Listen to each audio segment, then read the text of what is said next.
नमस्ते बच्चों, अपर्णा के खिलौनों में आपका स्वागत है। मैं अपर्णा और आज आपके लिए क्या लाई हूँ? कुछ नहीं, कुछ लाई हूँ। मालूम क्या है? एक कहानी। और आपको बताऊँ, इस कहानी की फरमाइश बच्चों ने नहीं की है, बड़ों ने की है, क्योंकि आप तो अभी बच्चे हो, आपने सुनी ही नहीं है। तो जो बड़े लोग पहले से सुनते आए हैं, मतलब दादी नानी वाली कहानी, मैंने अपनी मम्मी से सुनी, मम्मी ने अपनी मम्मी से सुनी, ऐसे चलती आ रही है ये कहानी। तो बड़ों को तो पता है, पर आप तक नहीं पहुंची ये कहानी, इसीलिए मैं आज आपके लिए लाई हूँ एक बहुत पुरानी कहानी। ठीक है, कहानी का नाम क्या है? कहानी का नाम है पत्ता न तोड़ो, पत्ता न तोड़ो। अच्छी है ना नाम? जिसका नाम इतना अच्छा है तो कहानी कितनी मजेदार होगी। तो चलो शुरू करते हैं कहानी।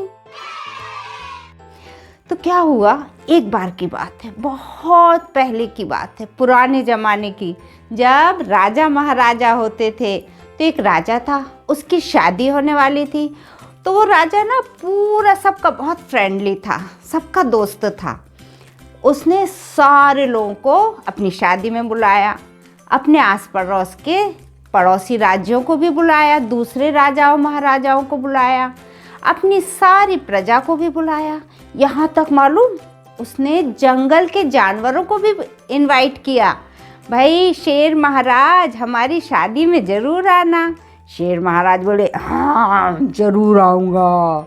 फिर बंदरों की टोली को भी बोला, हिरण, भालू, हाथी, सारे जानवरों को बुलाया। अब इतने सारे लोगों का खाना पीना इंतज़ाम शुरू हो गया। तो पहले ना प्लेट्स नहीं होती थी, जैसे हम स्टील की थाली में खाते हैं, कांच की प्लेट में खाते हैं, वैसे नहीं होती थी। पहले बनती थी पत्ते की प्लेट।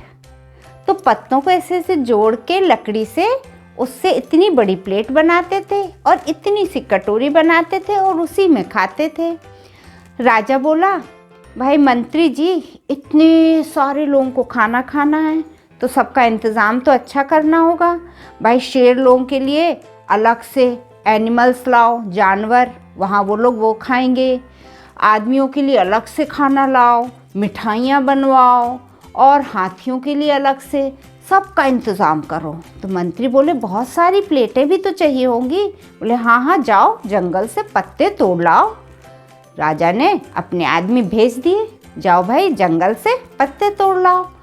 अब वो लोग जैसे ही जंगल पहुंचे, उन्होंने देखा, वाह कितने सुंदर पत्ते हैं, इन्हीं को तोड़ते हैं। राजा के यहाँ की शादी के लिए अच्छे पत्ते चाहिए ना, इतने बड़े बड़े हरे भरे पत्ते। अब जैसे ही आदमियों ने पत्ते तोड़ना चाहा तो क्या आवाज आई? पत्ता न तोड़ो, पत्ता न तोड़ो। आदमी लोग परेशान हो, कौन हो भाई?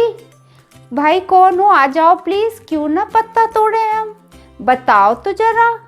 कोई नहीं आया। फिर हाथ लगाया, जैसे ही हाथ ऊपर जाता आवाज आती, पत्ता न तोड़ो, पत्ता न तोड़ो। सारे आदमी परेशान हो गए। उन लोग हाथ जोड़ के बैठ गए, प्रार्थना करने लगे, देवी जी आप कौन हैं, आइए। उनने सोचा, जरूर भगवान तो नहीं है, कहीं दुर्गा माता तो नहीं है, कौन है, प्लीज़ आइए आइए। जब उनने इतना कहा तो एक छोटी सी गिलहरी आई। उसका नाम था गिल्लो रानी। वो सारी गिलहरियों की रानी थी। उसने कहा, मैं हूँ गिल्लो रानी, मैं मना कर रही हूँ और मेरे सारे साथी मना कर रहे हैं। पर आप ऐसा क्यों कर रही हैं गिल्लो रानी, प्लीज़ हमको बताओ। उसने कहा, इसलिए मना कर रही हूँ, आपके राजा ने सबको न्योता दिया है, सबको शादी में बुलाया है, इनविटेशन कार्ड भेजा है, मुझे नहीं बुलाया। मेरी ये पूरी जो राजधानी है पेड़ों की, ये मेरी है। यहाँ का पत्ता मुझसे पूछे बिना आप नहीं तोड़ सकते। अब राजा के आदमी मार भी सकते थे गिलहरी को, पर उन्होंने मारा नहीं। क्यों? क्योंकि राजा ने कहा था कोई भी लड़ाई झगड़ा नहीं करना, सबको प्यार से काम करना है, शादी का मामला है, शादी में तो सब कुछ खुशी खुशी होना चाहिए। तो उसके राजा वापस आने, उसके आदमी वापस आने लगे। गिल्लो रानी ने कहा, सुनो रुको, चूंकि मुझे बुलाया नहीं है पहले से, इसीलिए अब मैं तभी आऊंगी जब आपके राजा मुझे खुद बुलाने आएंगे। पर उन आदमियों ने जाके सब कुछ तो बताया, ये वाली बात नहीं बताई कि राजा खुद बुलाने आएंगे। राजा ने कहा, भाई जाओ सिपाहियों, तुम बुला के लाओ, ये लो मेरा कार्ड शादी का, उनको दे के आओ गिल्लो रानी को, और उनसे हाथ जोड़ के बोलना कि आप शादी में जरूर आए। अब राजा के सिपाही आए, उन्होंने बुलाया, गिल्लो रानी आइए, गिल्लो रानी आइए। गिल्लो रानी आई, बोली ना, मैं ये कार्ड नहीं लूँगी, क्योंकि मैंने कहा है जब आपका राजा बुलाने आएगा तभी मैं आऊँगी। अब सिपाहियों ने कहा कि वो तो नहीं आई, वो कह रही हैं कि मैं ऐसे वैसे से नहीं आऊँगी, जब राजा आएगा तब आऊँगी। राजा ने कहा, अरे गिल्लो रानी है, ऐसे ही कह रही है। अपने सेनापति को भेजा, बड़े बड़े मंत्रियों को भेजा, जाओ जाओ बुला कर लाओ। सारे बड़े बड़े मंत्री और सेनापति पहुँचे, बोले गिल्लो रानी आइए, हम कार्ड लेके आए हैं। गिल्लो रानी आई भी नहीं, और ऊपर पेड़ पे बैठे बैठे कहा, मैं नहीं आऊँगी, जाओ अपने राजा को बुला के लाओ। अब सारे सेनापति आ गए, बोले महाराज वो कह रही है मैं नहीं आऊँगी। कहा चलो भाई हम ही चलते हैं। अब राजा आए, बोले भाई गिल्लो रानी, मेरे सारे सिपाही आए थे, सारे सेनापति और बड़े बड़े मंत्री आए थे, आप क्यों नहीं आती हो, क्यों नहीं कार्ड लेती हो मेरी शादी का। बोली मैं रानी हूँ, और एक रानी को कार्ड कौन देगा, एक राजा देगा। मैं कोई छोटी मोटी गिलहरी नहीं हूँ, मैं रानी गिलहरी हूँ। राजा को बात सही लगी, उसने कहा सॉरी गिल्लो रानी, मुझे माफ़ कर दीजिए, ये लीजिए मैं अपने हाथ से आपको शादी का कार्ड देता हूँ। गिल्लो रानी ने कार्ड ले लिया और बोली धन्यवाद, और सारे राजा सेनापति चले गए। बोली अरे सुनो भाई, शादी के दिन सवारी भेजोगे तो ही आऊँगी, मैं रानी हूँ। हाँ हाँ, आपके लिए बहुत अच्छी सवारी भेजेंगे। गिल्लो रानी खुश, शादी का कार्ड देखा, सारे लोगों ने देखा। शादी का कार्ड पहले काय पे बनता था मालूम है, पत्तों पे। तो पत्ते का कार्ड गिल्लो रानी ले, सारे लोगों ने मिलके खा भी लिया, सब खुश। अब शादी का दिन आया, राजा ने देखा सारे लोग आ रहे हैं, लिस्ट से मिलाया, ओ गिल्लो रानी को तो सवारी भेजनी थी, अब क्या करें, किसको भेजें किसको। जाओ वो हाथी तैयार खड़ा है, इतना सुंदर हाथी, उसको भेज दिया। हाथी आया, झूमता चलता मचलता इठलाता आया जंगल में।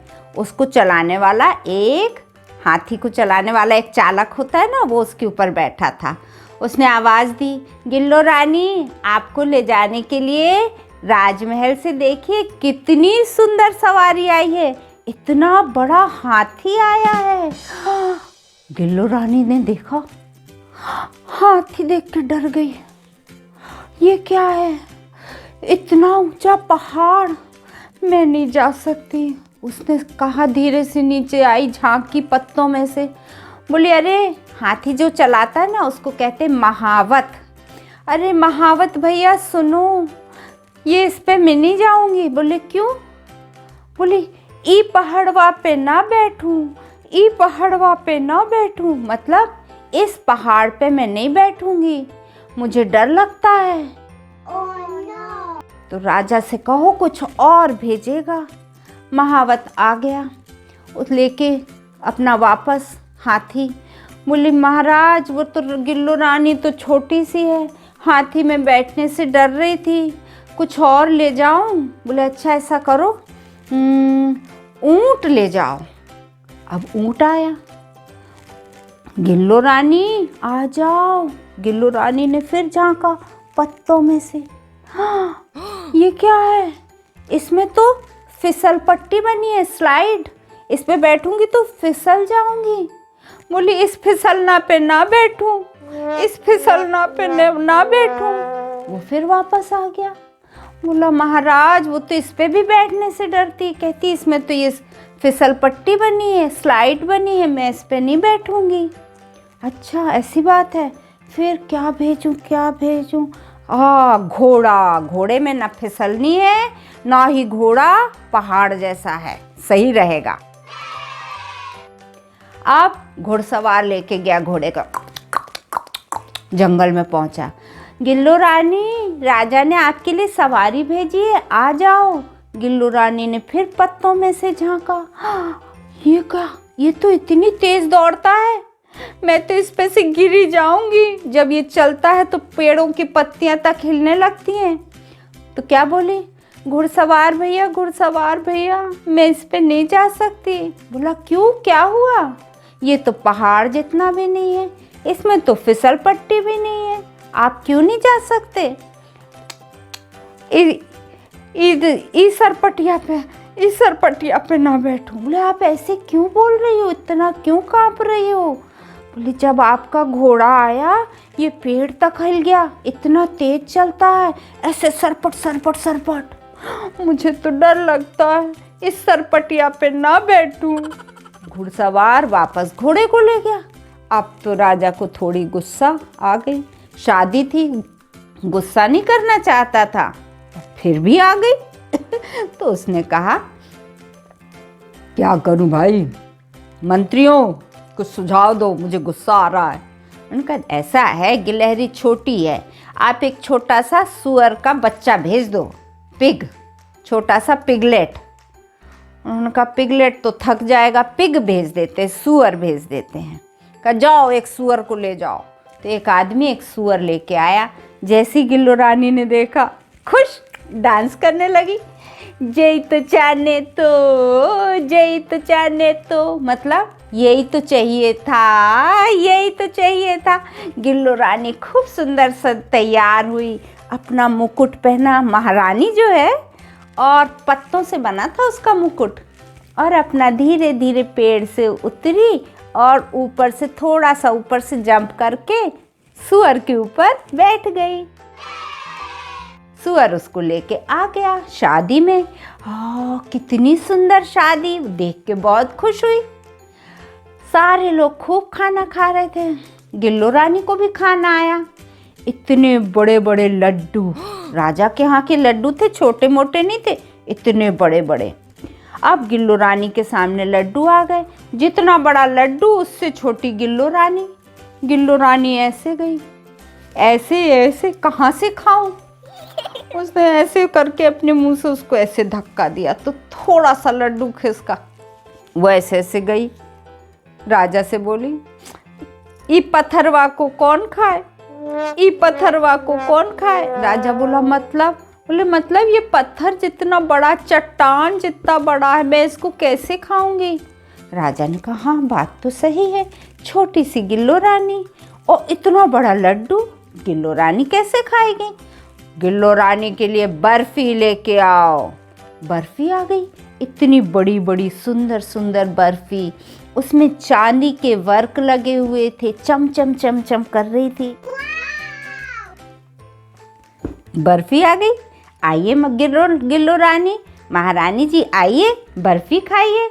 गिल्लू रानी ने ऐसे देखा, ऐसे सूंघा, ऐसे देखा, ऐसे सूंघा, पता नहीं क्या है। फिर राजा पास गई, बोले ये पत्ता को कौन खाए? बोले मतलब? बोले मतलब ये पत्ते जैसा है, इतना बड़ा, इसको कौन खाएगा? अब राजा फिर परेशान, इसको क्या दूं भाई? गुलाब जामुन लाओ, राजा ने कहा। उनके लिए इतने बड़े बड़े रस से, चाशनी से भीगे गुलाब जामुन आ गए। अब गिल्लू रानी इधर से गई सूंघा, उधर से गई सूंघा। जैसे उसने अपने सूंघने के लिए नाक लगाई, नाक में चाशनी चिपक गई उसका। उसने ऐसे ऐसे चिप चिप चिप चिप। फिर राजा के पास गए, राजा ये चिपचिपा को खाए, ये चिपचिपा को खाए। राजा को बोला क्या मतलब? बोले मतलब ये चिपक रहा है, स्टिकी है, मुझे नहीं खाना।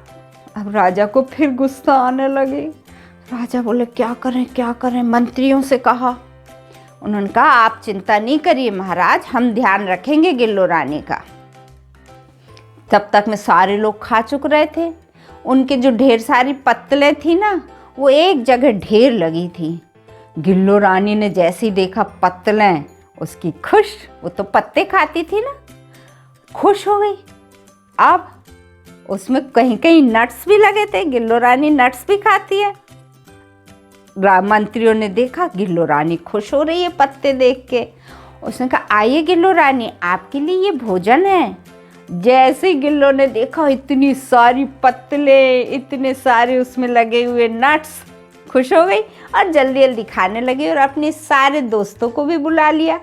चलो सब लोग मिलके खाओ, पार्टी, दावत। पार्टी माने दावत।